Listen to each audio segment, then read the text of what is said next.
ነብዩ ባዩ ይባላል። የደብረ ብርሃን ከተማ አስተዳደር ከተማና መሰረተ ልማት መምሪያ ዋና ስራ አስኪያጅ። እንኳን ወደ ጥንታዊቷ ከተማ ደብረ ብርሃን ከተማ በሰላም መጣችሁ። ደብረ ብርሃን ከተማ እንግዲህ በአፄ ዘርዓ ያዕቆብ ክፍለ ዘመን የተቋቋመች ጥንታዊ ከተማ ነች። በዘመን ወስደን ካየነው ከ600 ዓመት በላይ ያስቆጠረች ከተማ ነች። እቺ ጥንታዊ ከተማ እንግዲህ በቅርብ ዓመታት ወስደን ካየናት የኢንዱስትሪ የኢንቨስትመንት መዳረሻና የቱሪዝም አንድ መዳረሻ ሆና እያገለገለች ነው የምትገኘው። ደብረ ብርሃን ከተማ ከ400 ሺህ በላይ ነዋሪዎች የሚገኙባት በ5 ክፍለ ከተማ የተዋቀረች ከተማ ነች። በቆዳ ስፋት ወስደንም ካየነው ከ124 ሺህ በላይ ካሬ ኪሎ ሜትር የሚሆን ስፋት ያላት ከትልልቆቹ ከተሞች እኩል ሊወሰድ በሚችል ደረጃ የቆዳ ስፋት ያላት ከተማ ነች። ላለፉት ዓመታት ከኢንቨስትመንቱ ባሻገር ከተማውን ሊመጥን የሚችል የአገልግሎት ዘርፍና የመሰረተ ልማት ዝርጋታ ስራ እየሰራን የቆየ ነው። ለአብነት ወስደን ብናይ የከተማውን የመሰረተ ልማት እድገት ለማሻሻል የአስፋልት የኮሪደር ልማት ስራዎችን ጀምረናል። በሁለት ምዕራፍ ከፍለን እየሰራን ያለነው የምንደርስበትን ወስደን ሌሎች ከተማውን ከወቅቱ ጋር ሊመጥኑ የሚችሉ ሁኔታዎችን አቅደን እየሰራን በዚህ ዘርፍ ከተማውን በስማርት ከተማ ከማድረግ አኳያ የትራፊክ መብራቶችን የካሜራ ሲስተሞችን በመዘርጋት ከኢትዮ ቴሌኮም ጋር በጋራ እየሰራን ያለን የውስጥ ለውስጥ የአስፋልት መንገድ ዝርጋታን ለማስፋፋት እና ለማሻሻል ተደራሽነቱንም ከፍ ለማድረግ ከ24 ኪሎ ሜትር በላይ የሚሸፍን የአስፋልት መንገድ ዲዛይን ተሰርቶ ተጠናቋል። ከኮሪደር ልማትን በተመለከተ እንዲሁ በዋና ዋና አካባቢዎች 14 ኪሎ ሜትር የሚሸፍን የዲዛይን ስራ ተሰርቷል። ይህን የዲዛይን ስራ በየፌዙ እየተገበርን ነው የምንገኘው። ከተማችን ለነዋሪዎቿ ምቹ ዘመናዊ የትምህርት፣ የቱሪዝም፣ የኢንዱስትሪ ማዕከል የማድረግ ስራ እየሰራን ነው የምንገኘው። ዛሬ አብረን የከተማውን የተለያየ ክፍል እናያለን።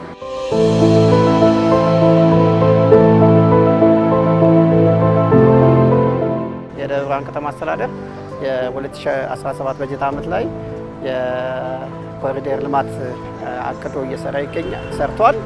ይህም ወደ 2 ኪሎ ሜትር የሚሆን የኮሪደር ልማት አከናውኖ የእነኝም የእግረኛን፣ የሳይክልን፣ የላንድስኬፖችንም ግሪነሪዎችን ባካተተ መንገድ እንዲሁም ስማርት ፖሎችንም አካቶ ፕሮጀክት ይዞ የሰራ ነው።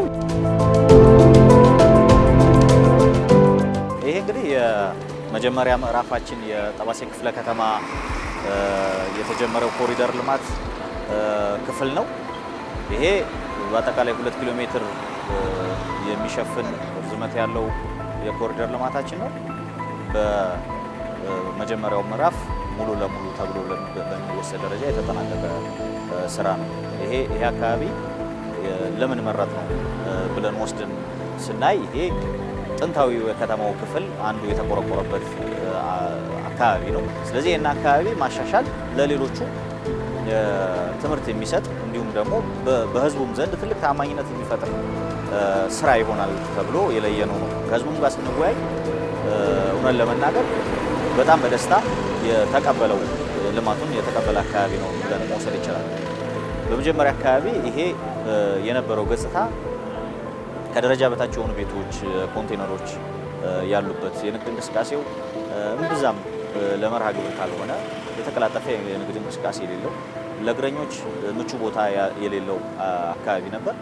ይህን አካባቢ በማንሳትና ስራውን በማስጀመር ረገድ በጣም በርካታ ኮንቴነሮች እና የንግድ ቤቶችን አንስተናል። ይህን ስናደርግ ህዝቡ ጋር መጀመሪያ ምክክር ነው ያደረግነው። በምክክሩ ሁሉም ነዋሪ ህግና አሰራር መሰረት አድርጎ የሚሰጠውን ማካካሻና ትርፍ እንደሚቀበል ተግባብተን ነው ወደ ስራ የገባ ነው። አሁን ባለበት ሁኔታ ይህ አካባቢ የእግረኛ መንገድ፣ የሳይክል እንዲሁም እግረኛው አረፍ ብሎ ጥሞና ጊዜ የሚወስድበት ሁኔታዎችን የሚያመቻች የስማርት ፖሎች የተተከሉበት ስማርት ፖሎቹ ደግሞ የተለያዩ ዘመናዊ የደህንነት ካሜራዎችን የገጠሙ እንዲሁም የኢንተርኔት አገልግሎትን በነፃ የሚያገኝበት ነዋሪው ሲንቀሳቀስ እነዚህን ፋሲሊቲዎች ያሟለበት ሁኔታ ነው የተሰራው በኮሪደር ልማቱ።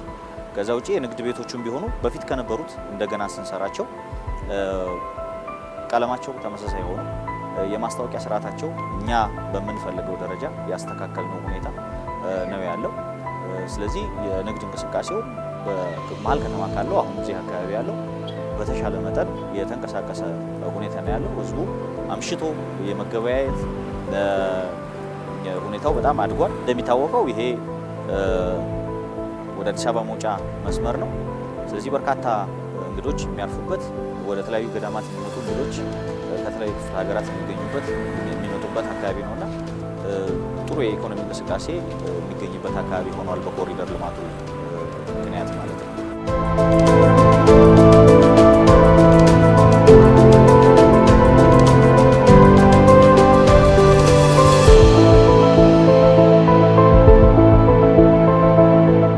የተቀበልነው ኮሪደር ልማቱን ያው ከድሮ ከነበረው ጥሩ ነው። መንገዱ ሰፍቷል። የእግረኛ መንገድ ሰፍቷል። ጥሩ ነው ያለው። ንጽህናው ተጠብቋል በደንብ። መኪና መንገዱ ወጥቶ እግረኛ መንገድ ለብቻው ሆኗል። በዛ ላይ የተወሰነ የትራፊክ መጨናነቁን የተወሰነ ቀንሷል። በፊት በጣም ቁሽሽ ያለ በፌስታል የታጨቀ ሰፈር ነበር። አሁን ጥሩ። በጉዞ እንቅስቃሴ ላይ የመጋፋት ሰዎች የሆነ ዘና ብለው የመሄድ እንቅስቃሴ እንዳይኖር ያ እንደ ችግር ነው ለራሴ ማለት ነው። ከዛ በተጨማሪ ደግሞ ጽዳትን በተመለከተ አንደኛ የመንገድ ጥበቱ እንዳለ ሆኖ ነዋሪዎች ምንድነው ካለው ሁኔታ ከከተማው እንትን አንጻር በየመንገዱ ላይ ቆሻሻ የሚደፋበት አግባብ ነበረ። ከተወሰነ ጊዜ ጀምሮና የኮሪደር ልማት ከተጀመረበት ጀምሮ ደግሞ ምንድነው የኮሪደር ልማት መምጣቱ ባሉት ትርፍ ቦታዎች ስራ እየሰሩ ባልሆኑ ቦታዎች ላይ ምንድነው የሚደፋበት ቆሻሻ ወደ ልማት በመቀየሩ ያ ጤናማ የአካባቢ ኢንቫይሮንመንት እንዲኖር አድርጓል ማለት ነው። ከዛ በተጨማሪ ደግሞ ኮሪደር በመሰራቱ በነፃነት እንድንንቀሳቀስ ለምሳሌ ልጆች ያለን የሌለንም ልጆቻችንን ዘና ብለው እንዲጓዙ በማንኛውም አገልግሎት ላይ በነፃነት የጉዞ እንቅስቃሴ እንዲኖረን ንጹህ የሆነ አየር ሰዎች ሲደክማቸው እዚህ ጋር በተቀመጡ የኮሪደር ወንበሮች ላይ ማረፍ እንዲችሉ ለልማት ትኩረት እንዲሰጡ አግዟል ማለት በእኔ እይታ ማለት ነው። ሰዎች በተለያየ እይታ ሊረዱት ይችላሉ። የከተማ ውበትን ጨምሯል። የከተማ እድገትን ያሳያል ማለት ነው። በተጨማሪ ይሄ ቆሻሻ የሚጣልባቸው ቦታዎች ወደ ልማት መቀየሩ የተሻለ ነው። ከተማ አስተዳደሩ አቅዶት የተነሳ ፕሮጀክት ነው። ይህም በቀለል ባለ ዋጋ ቅድሚያ ከተማ አስተዳደሩ እነኚህ ከሶስተኛ ወገን እንትኖችን መጀመሪያ ሶልቭ ያደረገበት መንገድ ነው የሄደው። በጀቱም ቀለል ባለ ኮስት ነው። ከተማ አስተዳደሩ ያለው ማሽን መጀመሪያ ተጠቅሟል። ኮስት እንዳያደርገው ከተማ የመሬት ጠረጋውንም አካባቢ ቀድሞ በኋላ ነው ለኮንትራክተሮች ሰጥቶ ቴክኒካል የሆኑ ስራዎችን ያሰራውና በከተማው አቅም ነው። የከተማውን ገቢ በመጠቀም በከተማው አቅም ነው የተሰራ ያለው የፕሮጀክት እየሰራን ያለ ነው።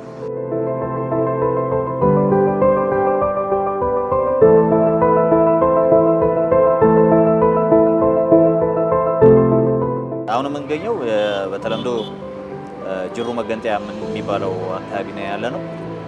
ይህ አካባቢ ደነባ ለሚ ጅሩ የሚወስደው መንገድ መስቀለኛ ላይ ነው ያለ ነው።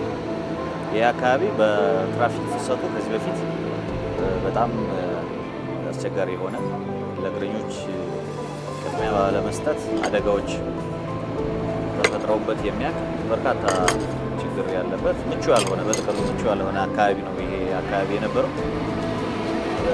ስለዚህ ይህንን ምቹ ያልሆነ አካባቢ በዚህን ያህል ኦልሞስት ከአስፋልቱ 15 ሜትር አካባቢ ገብተን ይህንን የኮሪደር ልማት ስናለማ ግሪነሪ ስናስቀምጥ እግረኛ መንገድ፣ ሳይክል መንገድ ስናስቀምጥ በርካታ ግንባታዎች ተነስተዋል። እዚህ ላይ በከፈልነው ብቻ ሳይሆን ከዛ ውጪ በሆነ መንገድ ህብረተሰቡ የአካባቢው ልማት የራሴ ልማት ነው ብሎ ያለምንም ወጪ ያለምንም የመንግስት ካሳ ቤቱን አንስቷል ማለት ነው። ማንሳት ብቻ አይደለም፣ እነዚህ አይነት ቆንጆ ቆንጆ ቦታዎች ተፈጥረዋል።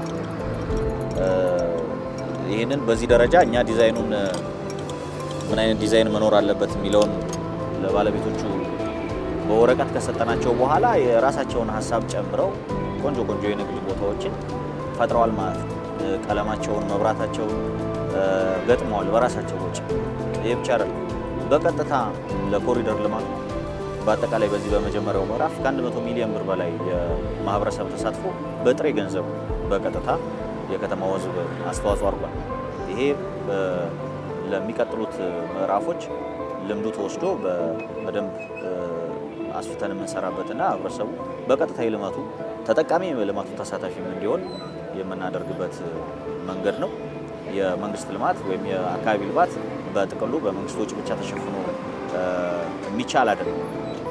ሌላው ወጪ ደግሞ በአጠቃላይ የኮሪደር ልማት ወጪያችን በውስጥ ገቢያችን በከተማው የውስጥ ገቢና በአካባቢ ነዋሪ የተሸፈነ ነው ማለት ነው።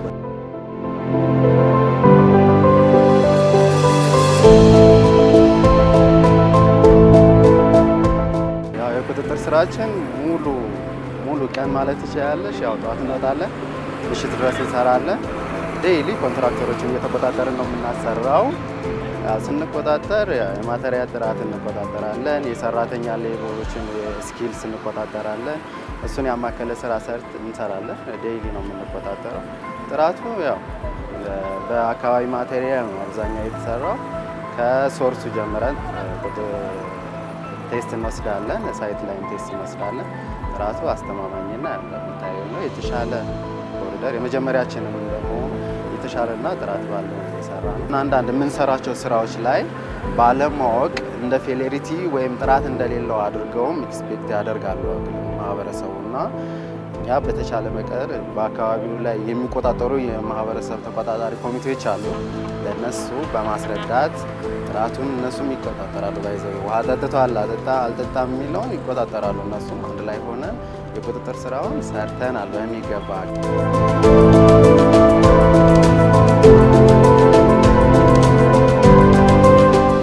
በዚህ የመጀመሪያ ምዕራፍ የኮሪደር ልማት ስራችን አንዱ ልምድ የተወሰደበት ጉዳይ የመሰረተ ልማት ተቋማት ቅንጅትና አብሮ መስራት ነው በዋናነት የሚወሰደው ነገር። ከዚህ አኳያ የነበረብን ችግር እንደ ከተማ የመሰረተ ልማት ተቋማት መብራት፣ ውሃ፣ ቴሌ እኛ የመሰረተ ልማት መምሪያው በጋራ ከሚሰሩት አኳያ ወስደን ካየ ነው አንደኛው የሌላኛውን የመሰረተ ልማት አቅርቦት የሚያፈርስበት የሚያበላሽበት ሁኔታ ነበር የነበረው። በጋራ ተቀናጅቶ ለህዝቡ ዘላቂ ተጠቃሚነት በጋራ እየሰራ ነበር ተብሎ መውሰድ አይቻልም። በዚህ ውስጥ በርካታ ሀብት ላለፉት ዓመታት ባክነዋል። በዚህ የኮሪደር ልማት ስራ አንዱ የተቀየረው ባህል እነዚህ ተቋማት በጋራ ለቀጣይ ዓመታት ለረጅም ዓመታት ሊያገለግሉ የሚችሉ የመሰረተ ልማት ስራዎችን በጋራ የሰሩበት ልምድ ተወስዷል። መብራት ባነሰ የካሳ ወጪ ነፃ ሊባል በሚችል ደረጃ ውሃ እንዲሁም ቴሌ ለወደፊት የት መሆን አለባቸው እነዚህ መስመሮች የሚለው በጥናት በቀረበው መሰረት እነዚህን መስመሮች በጋራ መዘርጋት ተችሏል። ስለዚህ በዚህ ልማት ላይ ለሚቀጥሉት ዓመታት አንደኛው የሌላኛውን ልማት ሳያደናቀፍ ሳያጠፋ ስራውን ማከናወን ይችላል፣ አገልግሎቱን ለህዝቡ መስጠት ይችላል ማለት ነው። የኮሪደር ልማት የሚነካቸው ስቴክሆልደሮች ብዙ ናቸው። ብዙ ተቋማት ነው እንትን የምትዩና ያንን መጀመሪያ ሚቲንግ ነው ያደረግነው። መጀመሪያ ወደ ስራው ከመግባታችን በፊት ባለድርሻ የሚባሉት ቴሌ፣ ውሃ፣ መብራትና ሌሎችም አካላት ቁጭ ብለን ፕላናችን ገምግመን እንዴት እናስኬደው የሚለው ነው እና የተግባብተን የሰራ ነው። በቅንጅት ነው የሰራ ነው። ውሃ የራሱን ፕላን ያወጣል፣ ቴሌ የራሱን ፕላን ያወጣል፣ በተመሳሳይ መብራትን ፕላን ያወጣልና በአንድ ስለሰራን ቅንጅት ላይ ብዙ ፕሮጀክት ላይ አልገጠመንም እና በቅንነት ነው ቴሌም ውሃም መብራትም የሰራ ነው። አንዳንዱ ነገሮች ቴሌዎችን እኛም ማግዘናቸው ተጋግዘን ስራውን ላይ ኢቭን አንደርግራውንድ አድርገናቸው ውሃ ሙሉ አንደርግራውንድ አድርገናቸው የሰራናቸው ፕሮጀክቶች ነው እና በጥሩ ሁኔታ ነው። ቅንጅቱ ጥሩ ነው ብለን መውሰድ ይቻላል። አሁን የምንገኘው የሁለተኛው የኮሪደር ልማት የጀመርንበት አካባቢ ላይ ነው የምንገኘው። በሬሳ ድልድይ አካባቢ ተብሎ የሚጠራው አካባቢ በልዩ ስሙ በሁለተኛው ምዕራፍ የኮሪደር ልማት ስራችን ወደ 3 ኪሎ ሜትር የሚጠጋ መንገድ እንሸፍናለን። የመንገድ ዳርቻ እና የአረንጓዴ ልማት እንዲሁም የወንዝ ዳር ልማትን ይጨምራል። ይሄ በመጀመሪያው ምዕራፍ ላይ ያልነበረ ከመጀመሪያው ምዕራፍ የተማርነው ነገር ነው። ስለዚህ እዚህ አካባቢ በተለየ ሁኔታ የወንዝ ዳርቻም ስላለው እሱን አብረን ከአካባቢውን በተስማማ ሁኔታ እንሰራለን ብለን ዲዛይኖቹ በዛ ታሳቢ ተደርገው የተዘጋጁ ናቸው። 3 ኪሎ ሜትር በሚባል ደረጃ አሸናፊዎች ጨረታቸውን ጨርሰው ወደ ስራ ገብተዋል። ሶስተኛ ወገን ጉዳይ ጨርሰናል። ካምናው የተማርናቸው በርካታ ጉዳዮችንም በዚህኛው ምዕራፍ አሻሽለናል። ይሄን ምዕራፍ በአጠቃላይ ወደ 300 ሚሊዮን ብር የሚጠጋ በጀት ይፈልጋል። የበጀት ምንጩ ያው የአካባቢው የከተማው ነዋሪዎችና የውስጥ ገቢያችንን መሰረት አድርገን የምንሰራው ነው የሚሆነው። ከዛ በተጨማሪም ከዚሁ ጋር ከኮሪደር ልማቱ ጋር ሊያያዝ የሚችል የ6 ኪሎ ሜትር የአስፓልት መንገድ የውስጥ ለውስጥ የአስፓልት መንገድ ስራ ጀምረናል።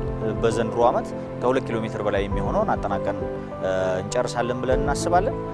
ይሄ በአጠቃላይ ሲወሰድ የኮሪደር ልማቱ በዚህኛው በሁለተኛው ምዕራፍ እና የአስፓልት ስራችንን ጨምረን ስንወስደው የከተማውን ሁኔታ የከተማውን ሕዝብ ጥያቄ ለዘመናት የነበረ የመልካም አስተዳደር ችግር በትልቁ ሊፈታ የሚችል የልማት ስራ ውስጥ የገባ ነው ማለት ነው።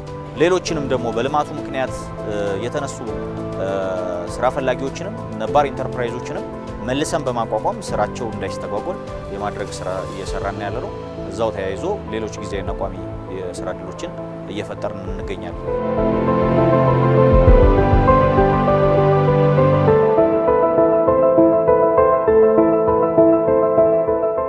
ከወኮይ ከእግረኛ መንገድ ከሳይክል ሌን ከአረንጓዴ ላንድስኬፕ በተጨማሪ ሌሎቹ ላንድስኬፖች ወይም ሌሎቹ ሽንት ቤቶች ወይም መናፈሻ ሊኖሩ እነኚህ ነገሮች ብዙ ያልተካተቱበት ኮንዲሽን አለ እና አንደኛ በዋና ሴንተሩን ይዞ ስለተሰራ የቦታው ብዙም ለዚህ እንትኖች ምቹ ስላልነበረ ቀጣይ የምንሰራቸው ላይ ያን ታሳቢ አድርገናል። አሁን ቀጣይ ሁለተኛው ፌዝ ላይ ብለን አቀድናቸው ላይ የወንዝ ዳር ኢቭን አካተን ሌሎች የሚዝናኑበት አካል ጉዳተኞችም እንትን የሚሉበትን እሱን ታሳቢ አድርገን ነው አሁን እየተንቀሳቀስን ያለ ነው።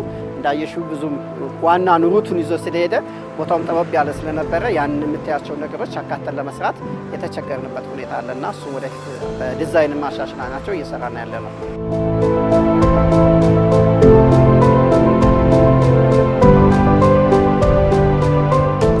እሺ አሁን የምንገኘው የደብረ ብርሃን ከተማ የውስጥ ለውስጥ የአስፓልት መንገድ ፕሮጀክት ላይ ነው የምንገኘው። ይህ ፕሮጀክት በዚህ ዓመት የጀመርነው ነው። አጠቃላይ ርዝመቱ ለ6 ኪሎ ሜትር የሚጠጋ የአስፓልት የውስጥ ለውስጥ መንገድ ነው። በዚህ ዓመት 2 ኪሎ ሜትር በላይ የሚሆነውን አጠናቀን ለህዝቡ ለአገልግሎት ክፍት እናደርጋለን ብለን ነው የጀመርነው። ይሄ መስመር እንግዲህ ዋና ከመሃል ከተማ እንደ አማራጭ ልንጠቀምበት የምንችል መንገድ ነው። ከዚህ በፊት በነበረው ጥራት ባልነበረው ደረጃ ተሰርቶ የህዝቡን ከፍተኛ ጥያቄ ስናስተናግድ የቆየ ነው። በዚህ አስፓልት መንገድ ጥያቄ መሰረት ነው። ይህንን መሰረት አድርገን ዲዛይን አስጠንተን ወደ ስራ ገብተናል። ይህ ስራ ሲጠናቀቅ አጠቃላይ የመሃል ከተማውን ገጽታ በማስተካከል እንዲሁም የገበያ እንቅስቃሴ የሚደረግበት ዋና ክፍል በመሆኑ እሱንም በማሳለጥ ረገድ ከፍተኛ አስተዋጽኦ ይኖረዋል።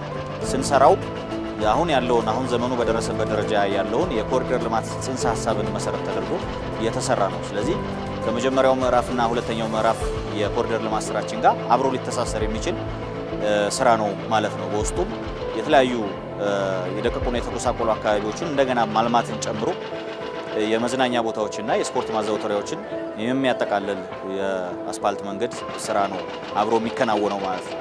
በአጠቃላይ እንግዲህ ደብረ ብርሃን ከተማ በ2018 በጀት ዓመት በርካታ የልማት ስራዎችን እየከወነ ይገኛል። በዚህ ውስጥ ህብረተሰቡ እንደተለመደው በገንዘቡ፣ በጉልበቱ፣ በእውቀቱ አብሮን እንዲቆም አደራ እንላለን። ከዛ በተጨማሪም ተሰርተው ሲጠናቀቁ በአግባቡ የመሰረተ ልማቶችን እንዲጠቀም አደራ ማለት እንፈልጋለን። አመሰግናለሁ።